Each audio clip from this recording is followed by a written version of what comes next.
when I was with Tesla, it was groundbreaking technology, still is groundbreaking technology. We were on the precipice of changing the world. We changed the world. Government regulations have changed.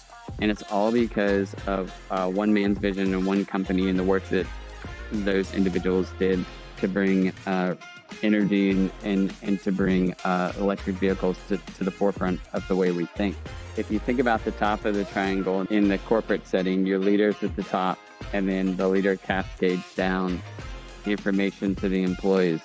I actually believe in the inverted kingdom concept. So if you flip that triangle upside down, that's what servant leadership is all about. If you're building a healthy team, my number one thing that I look for is that you need diversity.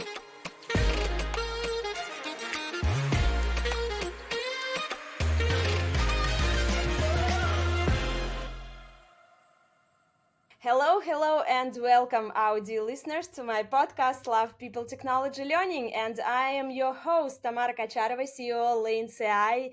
And I'm absolutely thrilled to have a very special guest with us today, someone who is the true leader and innovator in the world of learning and development. Please join me in welcoming Tom Raaphorst. Tom is currently the head of learning and development at Amtrak, where he leads the charge in creating engaging and impactful learning experiences for employees across the organization. He is passionate advocate for servant leadership and building inclusive, high-performing teams. Tom's career journey has been incredibly impressive, with leadership roles at renowned companies like Tesla and Audio, and even a stint as a school principal. His diverse background and unwavering commitment to developing others make him a true force in the learning and development field. And we're ready to start. Hi, Tom. How is it going? It's going well. How are you today? Yes, I'm great. I'm just back from Texas, from Austin. Okay. Yes, I want to attend the Tech Learn conference there, and it's really great conference. Yes, from Training Magazine, and yes, all is great. And today, Tom, I'm really so happy to have you here. Thank you for coming. And all my episodes start through the career path of my guests. And Tom, your career path has been fascinating. You started as a teacher and athletic director at Trinity Christian School, then transitioned into the corporate world, leading learning and development teams and at major companies. You really embraced diverse experience and navigated significant change along the way. Can you tell me what were some of the key decisions or pivotal moments that shaped your career trajectory, and maybe what advice would you give to someone who is just starting out and wants to build a fulfilling and impactful career like yours? Yeah, share please.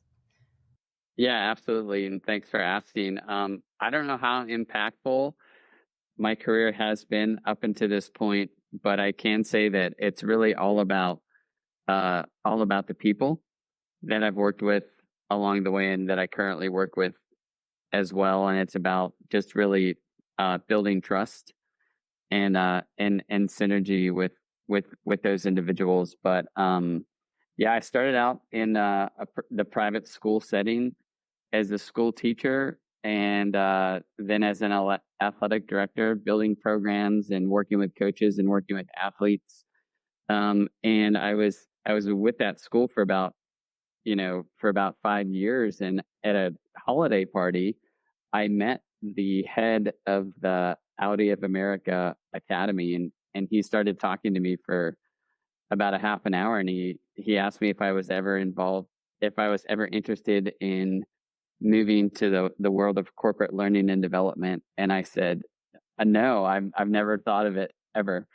And he said, well, I think that you have that quote unquote it factor, and you're really good with people. And from what I've seen, you have like a special skill that that could translate. And I said, I don't know about that, but thank you for saying that. And I didn't actually go with him in that moment. I actually stayed where I was for about a year. And during that time, my wife and I had our second child. We currently have three, and we've, this individual pursued me for over a year, and he's like, "I want you on my team. I want you to come to the auto industry. I want you to work with these people and just put your spin on what we do." And I'm like, I don't know anything about automotive.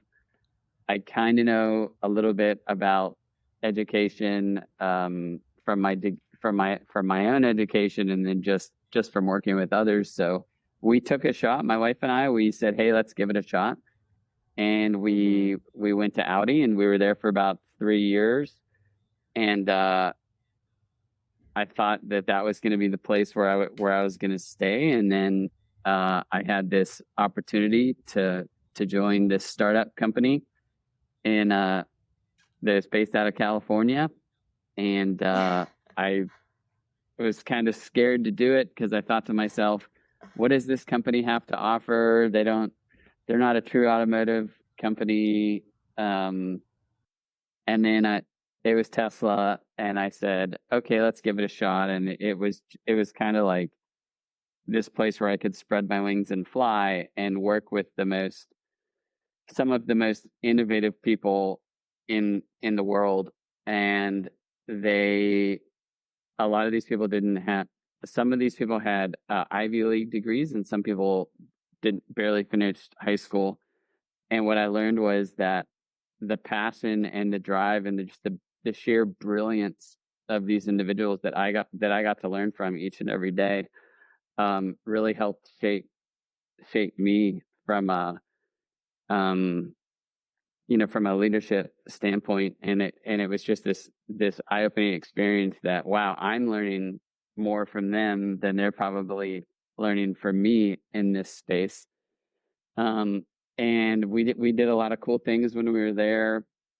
We built a lot of cool programs. We launched Model 3 while we were there, kind of flipped the auto industry on its head from like a global perspective, which is really neat.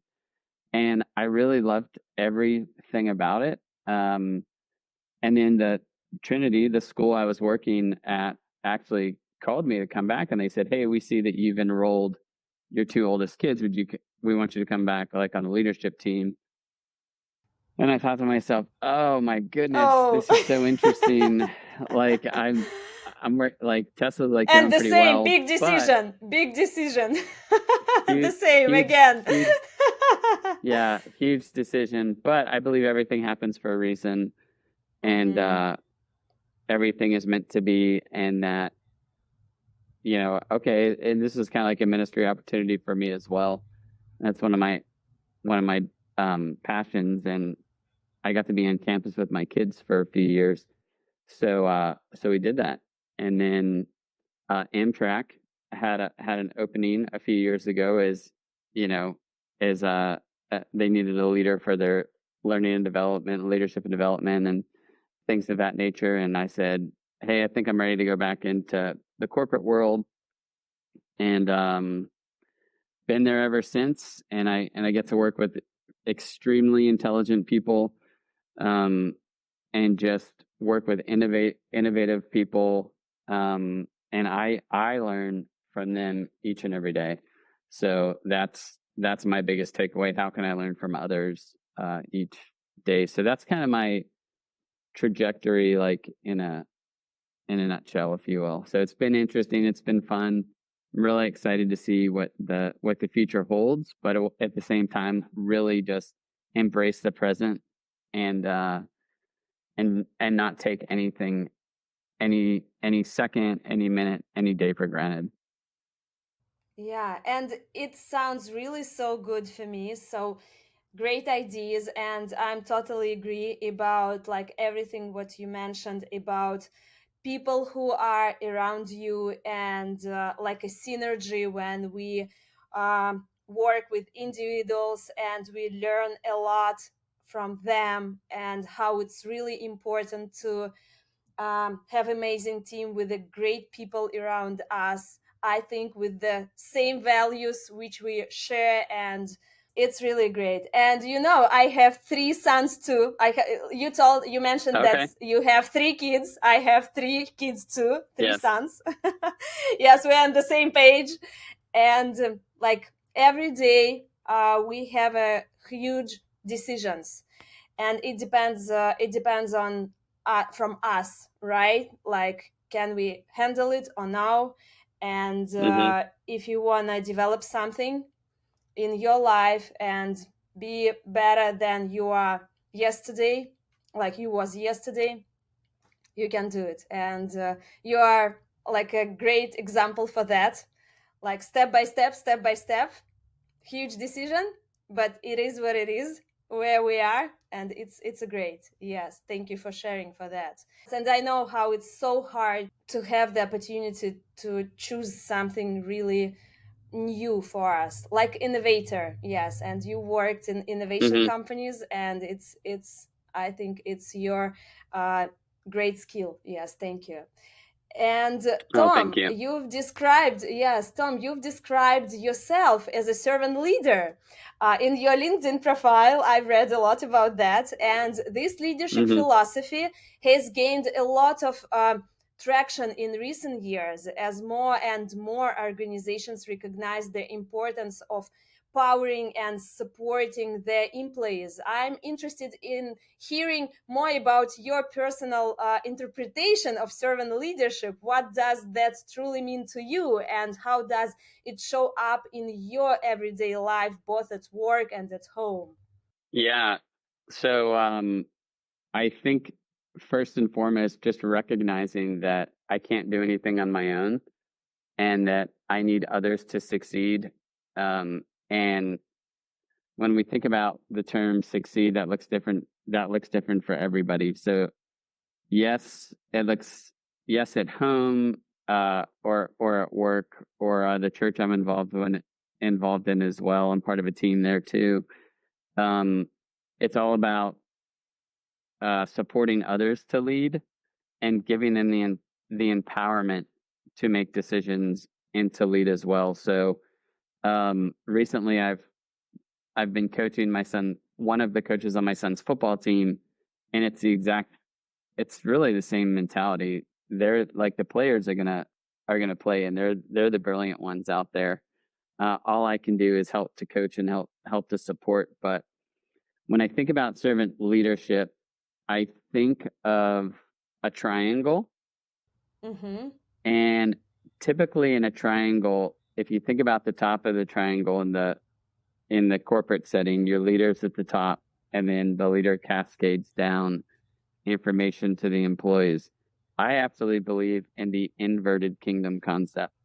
So if you Mm-hmm. flip that triangle upside down, that's what servant Mm-hmm. leadership is all about. So yeah, it's an upside down triangle, and at the top are the people doing the work, and the leader should be at the bottom of that supporting them. So in Mm-hmm. essence, I have a team.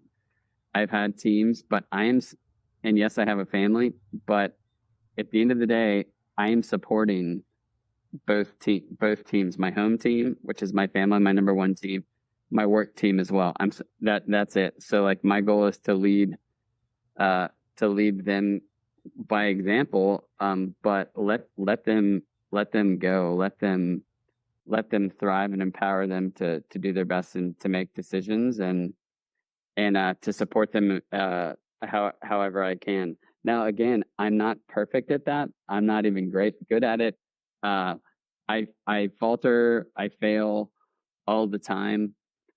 I think that you need to fail though, and I think it's you need to seek humility and set pride aside and put others first. And if you can do that, which I seek to do, I don't say I do it all the time, but I seek to do that, then I think that's a good model. And I think it's interesting that you said, servant leadership is a recent model. I would actually Mm-hmm. argue that it's not a recent model. I would argue that it goes back like thousands of Really? years ago. Yeah. And For me, and I'm thinking like that, or maybe I want to think about that yeah, like this way. yeah, it has it's gained some, popularity recently, but I think like if you I have a degree in theology and I have a degree in education, and if you go to like the theology side of things, it's servant leadership is like that, you know, if you look at like my religion's Christianity, so I would say like Jesus is the greatest servant leader. Absolutely. Serve one another. So that's kind of like my mindset and my basis. Yeah.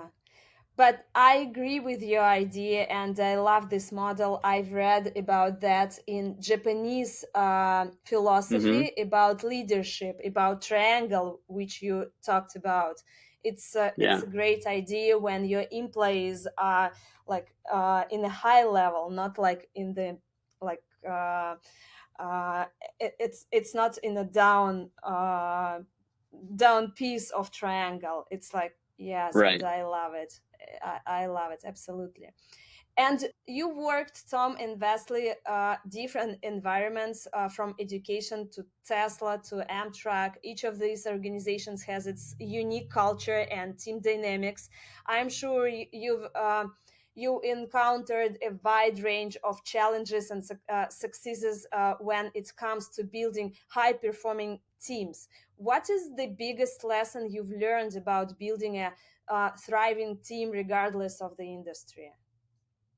Yeah, it's a great question. Regardless of the industry or regardless of your environment, if you're building a healthy team, my number one thing that I look for is that you need diversity on your team. So thought diversity, um, it is massive. So not every single person is the same, and every individual is going to think differently and bring something special to the table. If you have a team of four people, if you have four people and they're all the same, then that's not a healthy team. It's not going to thrive. You want four people that challenge one another and bring something special to the table. And my goal is to bring four people that are better than me in every way to the table, so I can lean on them, um, learn from them, and and try to take one step at a time to move forward. Um, I've learned that you can all have the same vision, and you can all want to desire the same thing, but we are all made and built differently, and we have to embrace who we are and what we do. We don't have to agree with everything that everyone says, thinks, and does, but we should respect it and we should listen to it and take it in. We don't have to agree with it, but that's okay. Like that's what this is all Mm-hmm. about. We're here to love one another and and to accept others points of views and respect one another. And I think that if you can just embrace personalities and strengths and the strengths of others and set pride aside and really admit your weaknesses, then I think you're gonna go a long way.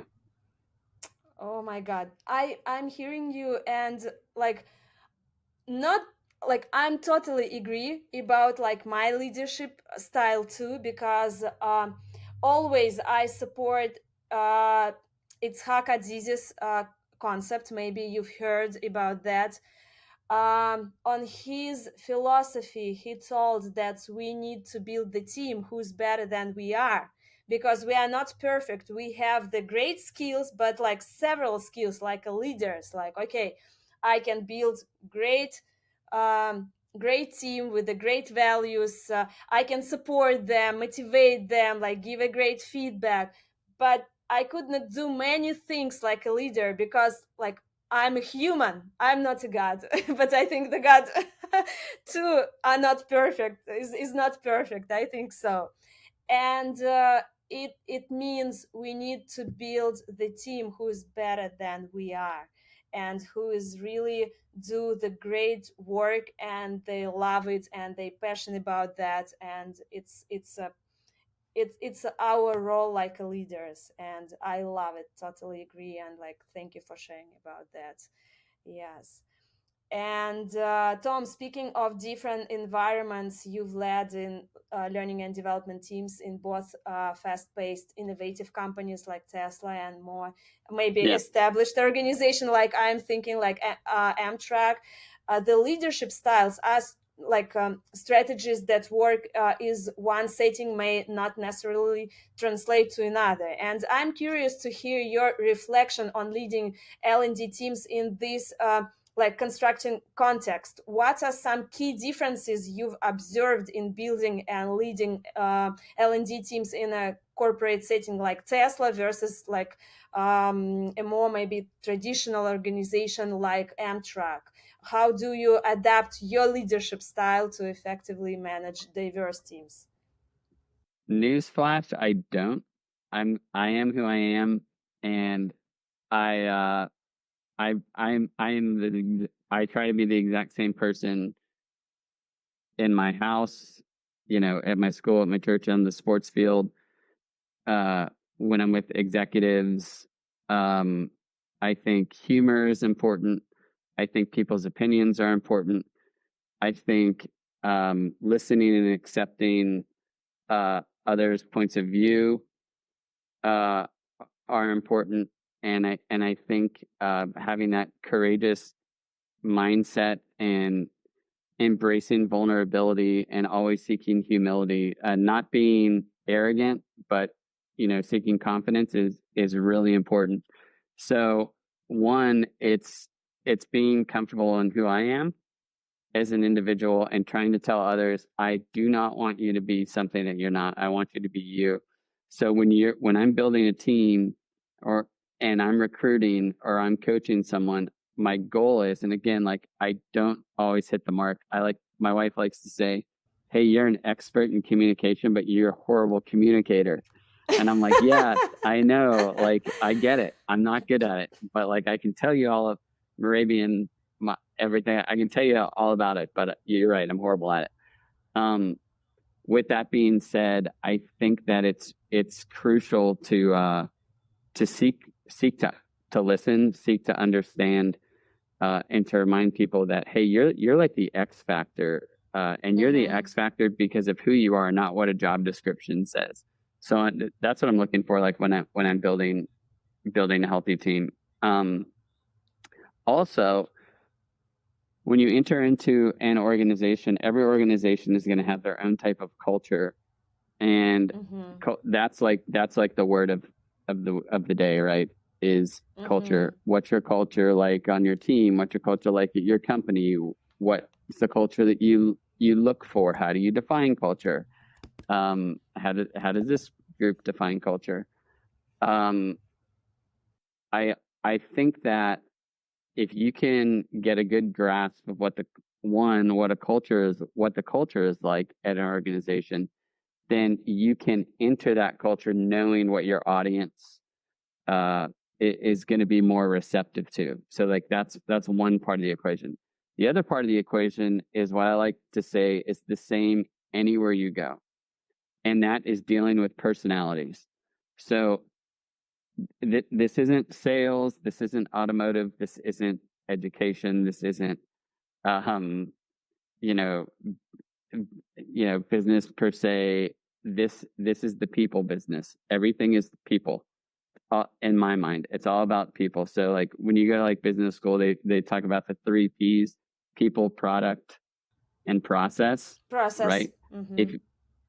People, product, and process. So you can learn the process, you can understand the product. It's that people part that I think we need to really hone in on, because if you can listen, understand, and communicate, then I really believe that you can drive positive change.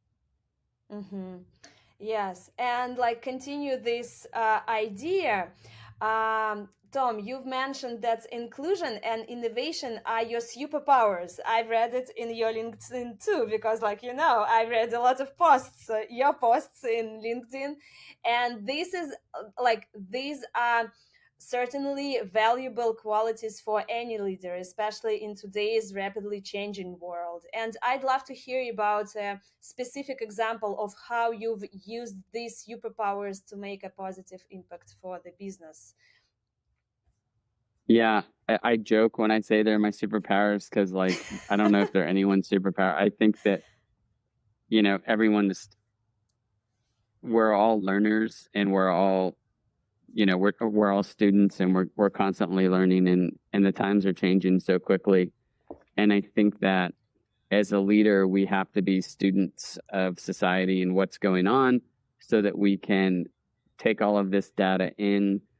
And once we take that data in, we can process it so we can communicate and we can understand what others are going through. We can understand what others' belief systems are.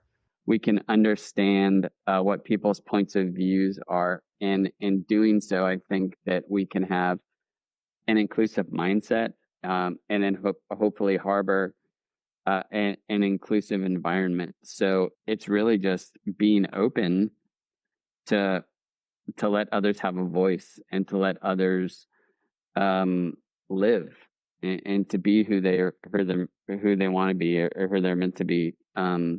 So I think that's part of it. And then I think, like, the innovative part also is we should always be willing to try new things, and we shouldn't be scared of what's coming. Rather, we should be open to it. You can cautiously be open to it, but you should still be open to it, because if we're not gonna be open to it and we're gonna be closed off, then change will happen with or without us, and we're gonna miss out. So I think that the moment that we become complacent is the moment that we've taken a step back, and we're a lost cause, and we probably need to move on. Mm-hmm. And if I would ask, like, I have a interesting question for myself. I'm really curious Sure. about that. If I would ask your family about your superpower, what do you think they will ask me? will answer me? Would tell you. My kids or my wife? Yeah. Probably that. That's a really good question. They would probably say that I'm a goofball, that I love people. So I think they would say I don't like being alone. I just can't stand it. So I'll go to coffee shops and sit there and study and read Mm-hmm. and do my work sometimes. Yeah. So I think to them, they would say your superpower is like making connections with other people. Sometimes I'm not even comfortable doing that, but I will literally have a conversation with any person at any time about anything. And my goal, it's almost like a game for me. My goal is to make a connection. So, like, when I go to, like, a stadium, Mm-hmm. or if I'm in the city, you don't want to be around me because I'm going to talk to every single person. Or if I'm at the beach, it's not going to be relaxing for you because every person that walks by, I'm going to probably comment, and they're either going to talk to me or they're not, but I'm going to try. Oh my God, I can't believe. I can't believe because, like, we talked, we have the same name. You have Tom name, my small name is Toma, and I'm the same person who is so really so talkative, and like I everywhere, like when my kiddos when I'm asking them about like myself, they are answer me, "Mommy, how does it work? Like everywhere where you around us, and like on some cafe shops and everywhere, people want to talk to you. Like, how are you doing that?" It's like I can't believe we're on the same page, and like I'm so happy to meet some person from like from another city, state, like, yes, and man, and like we have the same qualities. It's really good. Yeah, Yes, it's it's fun. why Definitely it's fun. why I think that's it's why we love learning and development industry too, because like Absolutely. we are about people, and we are there for the peoples, like, yeah, it's really good. Thank you for answering. And Sure. like right now I want to talk a little about technology, because technology is Hmm. transforming the way we learn and develop at an unprecedented pace, from online like virtual learning platforms to AI assistants and agents. The possibilities seem endless, and I'm curious to hear your perspective on the role of technology in the future of learning and development, and how are you leveraging technology at Amtrak to enhance learning experiences and improve accessibility for employees? I think it's extremely important. I think it's the future. I think that there are times for it and there aren't times for it, though. I think that we want to use it to enhance learning, and we want to use it to enhance development and to support learning and development.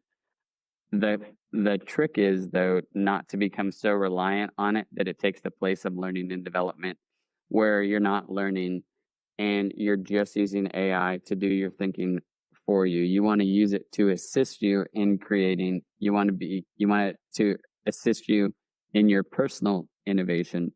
We're in a very unique time right now. Kind of when I was with Tesla, it was groundbreaking technology, still is groundbreaking technology. We were on the precipice of changing the world. We changed the world. Government regulations have changed. Um, Car manufacturers have changed, and it's all because of one man's vision and one company and the work that those individuals did to to bring energy and to bring electric vehicles to the forefront of the way we think. Now that doesn't change really like it doesn't change everything about transportation, Mm-hmm. but and it doesn't change everything about AI, but we want to be careful with AI. I do believe in regulations when it comes to AI. I think it's really important um, to stay up to date on all of the new um, regulations around it. What's kind of scary right now is it's kind of the wild wild west with AI. I think a lot of people are saying, "Oh, this is AI driven. This is AI driven," and we're like, maybe.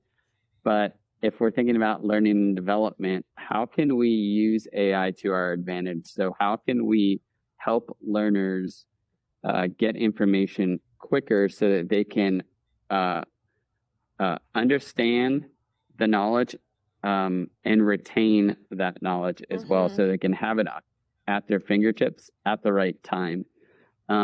So to do that, we really have to access the technology that they already have, and we have to take our curriculum, we have to take our thought process, and we have to think about what message we want to communicate to the learner and give them the best learning experience that they can, no matter where they are in the world, really.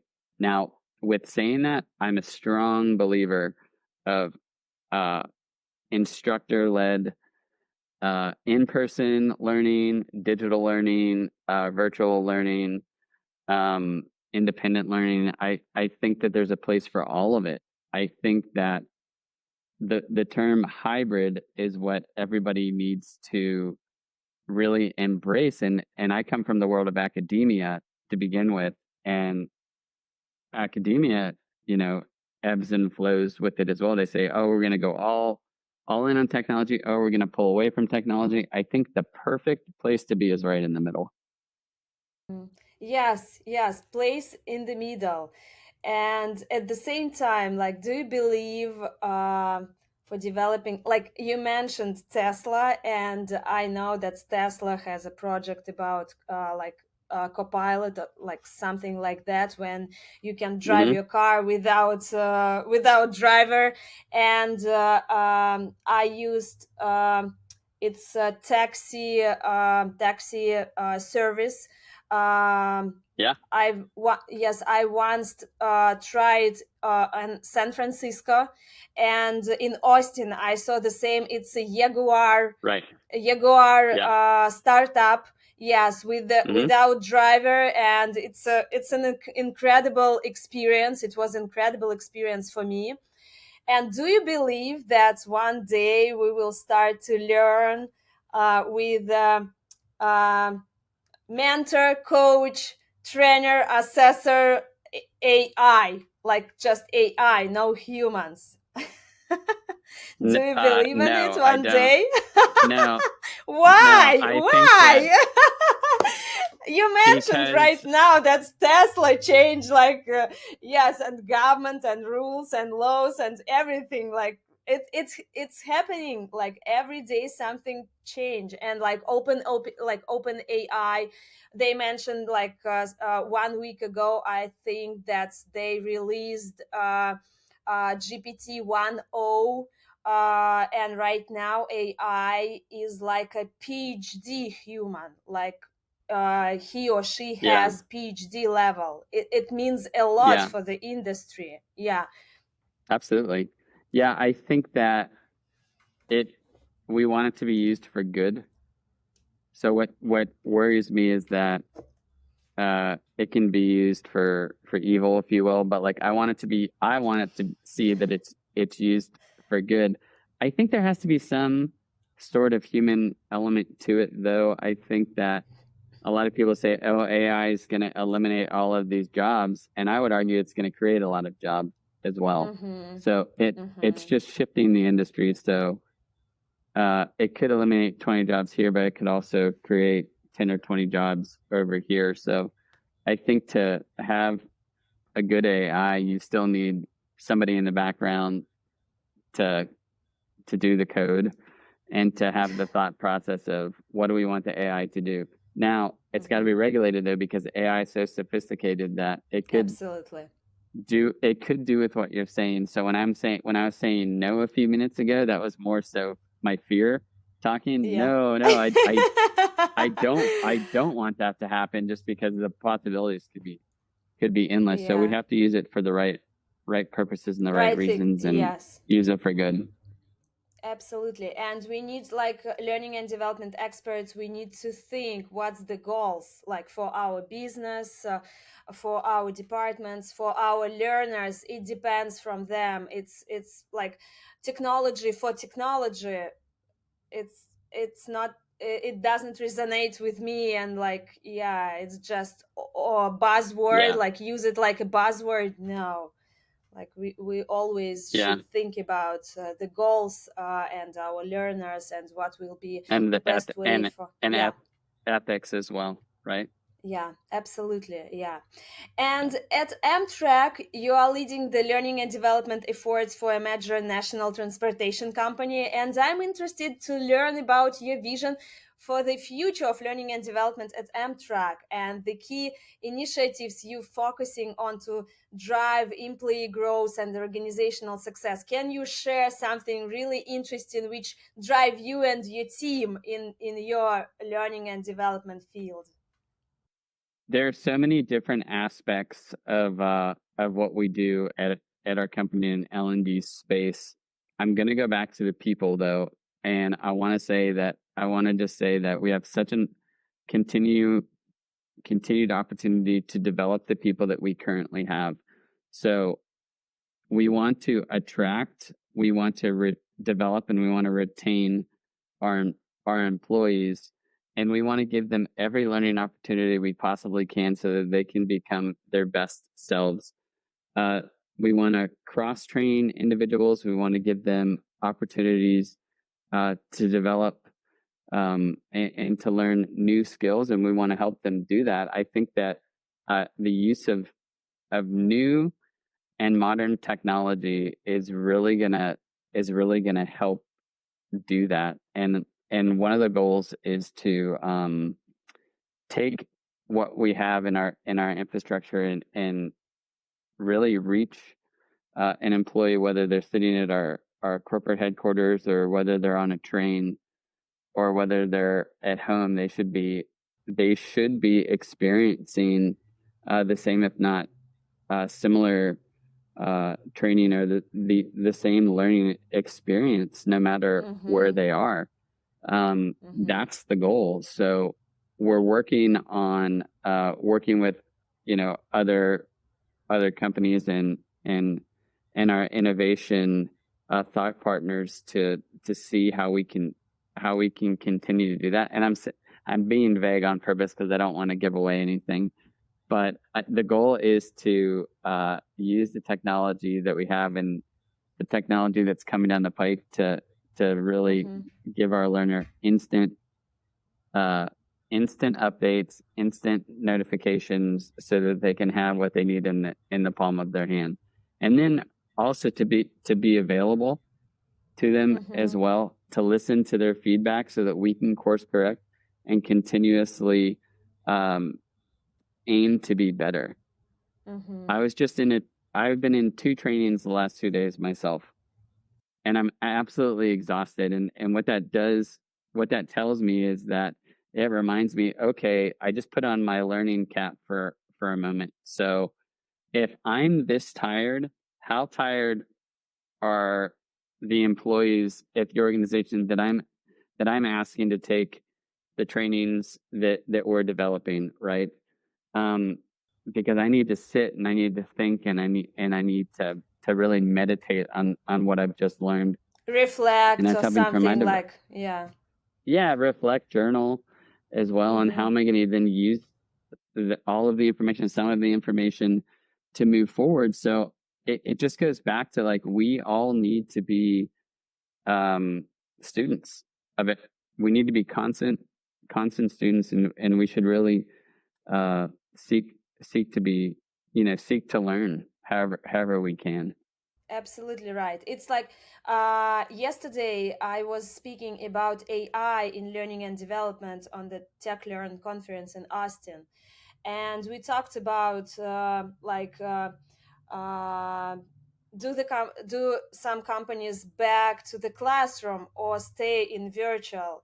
And one man told that we stayed in virtual because our company wanted to back in classroom, but when we started to do in classroom in person, people told no, we want to stay in virtual, we don't want to back to class, like we want to learn like piece from piece, step by step, but like in virtual, and we don't need to go back in classroom. It means we need to listen, we need to sit on the same chairs to feel how does it work for us like learners. That's right. And I think it's a hybrid. Absolutely, it's true. And like you talked a little about the strong culture which we have in different companies, and in my experience, a strong organizational culture that values learning and development is essential for fostering employee growth and achieving business objectives. I'd love to hear your thoughts on the connection between organizational culture and a successful L&D program. How can learning and development leaders contribute to building a culture that fosters continuous learning and growth in the company?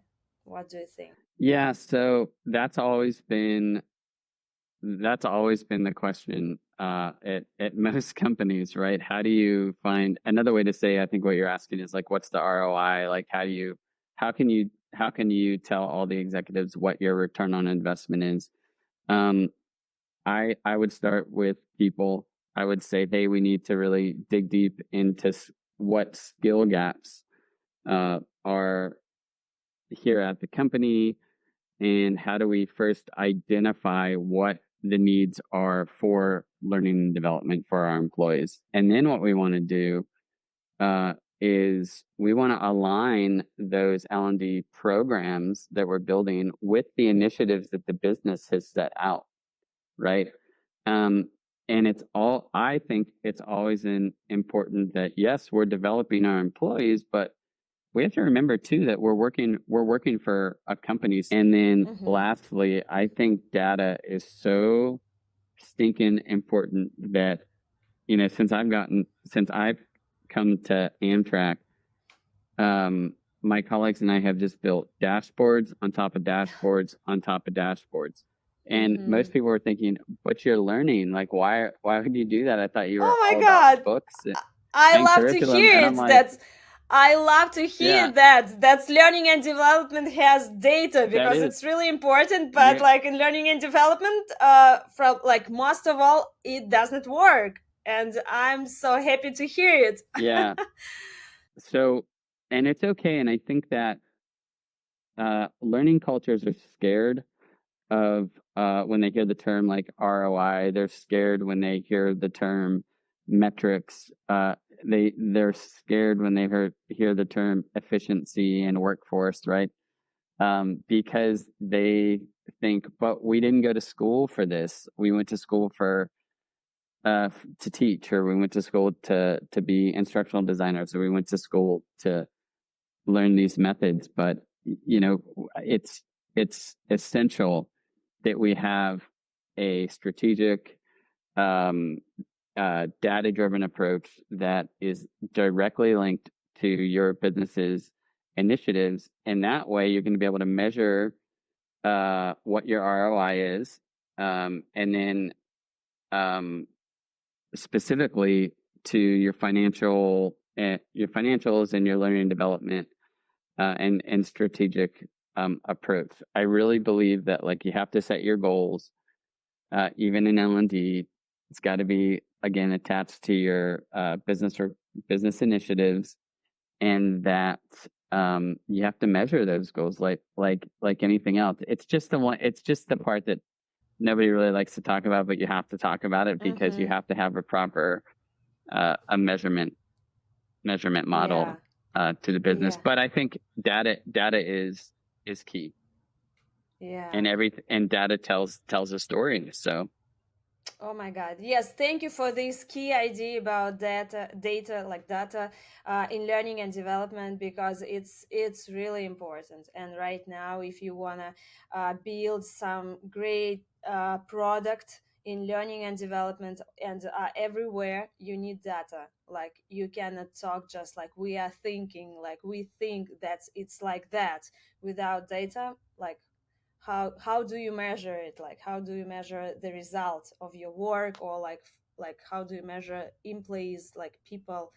Yeah, it's really important. and how do you quantify impacts? Because yeah, somebody's going to be measuring it. So you have to tell your own story before somebody else creates a story for you. Because if somebody else is creating that story for you and you don't have any words to add to those pages, then it could be perception versus reality. And you want to say, no, wait a Right. second, here's the reality. Here's how we can link this together. Yeah, absolutely. And next question will be so curious and interesting for me, because you worked in Trinity Christian School, and Trinity Christian School's mission emphasize pursuing excellence for mind and heart. And this resonates with the growing emphasis on holistic development in the corporate world as well. And I'm interested to hear how this philosophy has influenced your approach to learning and development in both settings. Do you see a connection between nurturing the whole person in both educational settings? Yeah, share, please. Yes, it's all about nurturing the entire individual. I think that's how we were created. So it's the mind and heart connection. And I think everyone has their own belief system, and it's having your heart and your mind connection linked to that system, which then links it to your values as well. So you can have head knowledge and you can have heart posture. You should link the two together. I think it's going to be important to teach IQ and also EQ as well, and the importance of both. But when we're thinking about learners, it's the whole person. It's not just part of a person, or it's not just the feet or the arms or the head. It's the entire person. So if we're truly seeking to serve others as a leader, and we're truly seeking to be a student of servant leaderships, then we have to understand where the learner is coming from so that we can curate education that's going to meet them where they are, because not every learner is going to learn the same way. We know that through our research Mm-hmm. and through our studies. We're just not one person is the same. Yes, thank you, thank you. It's so brilliant. And to our amazing listeners, thank you for tuning in. We hope you enjoyed this episode as much as we did. Don't forget to subscribe to Love People Technology Learning podcast so you don't miss out on future conversations with inspiring leaders like Tom. And we release new episodes every Tuesday, so be sure to check back next week. And until next time, keep learning, keep growing, and keep striving to make a positive impact on the world around you. Bye. Thank you so much.